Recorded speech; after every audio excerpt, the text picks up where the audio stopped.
the UDPS that Ryan and Ellis were talking about. So here goes. I remember you, my friend. Although you may not remember me, I think of you. Those thoughts creep into my mind like little ticks sticking boring holes in my sanity. I see now that you dyed your hair with the blood from that razor after cutting me from your life. Those thin pink lines on your arms leak the truth.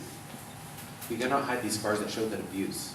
The pain you so desperately hid away is starting to leak out, and I can see the stains of your past memories bleed through the wall you put around yourself. Have your scars healed yet?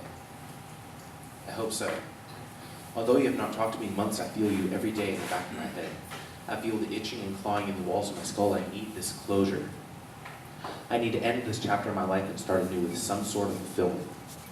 I want to end this emptiness that has gouged away at my head for 8 months and 13 days. I want to finally be able to say goodbye to you.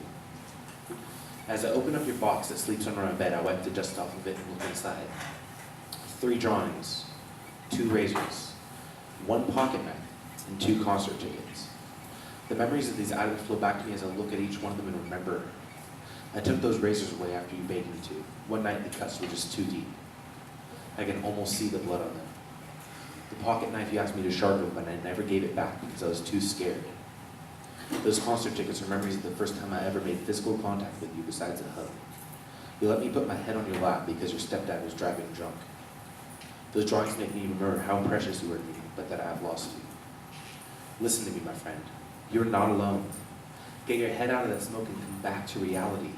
Has that lighter of yours burned away the precious memories we shared, or have you gouged them out of your head with the same razor I was too weak to take away from your hands that night? You begged me to, but I was too scared. Even if you cannot remember me, I will never forget you. I'm not asking to see you again or if we can be friends once more. I'm asking for your forgiveness, because I was too weak to save you from yourself. Every 13.7 minutes, someone decides to take their own life.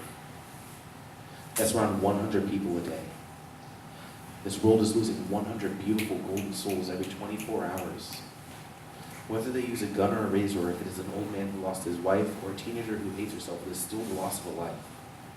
This world is bleeding from the infinite gunshot wounds and razor cuts brought upon by itself. This is a sad and depressed world, and we need to make it heal. I cannot do this alone, though. I have one thing to ask of you all. When the time comes, please knock the razor from those hands and replace it with your warmth and love. Please do not make the same mistake that I did, which nearly cost someone their own life. Do not be a coward like me. This is my final plea to the world to attempt to find its humanity once more.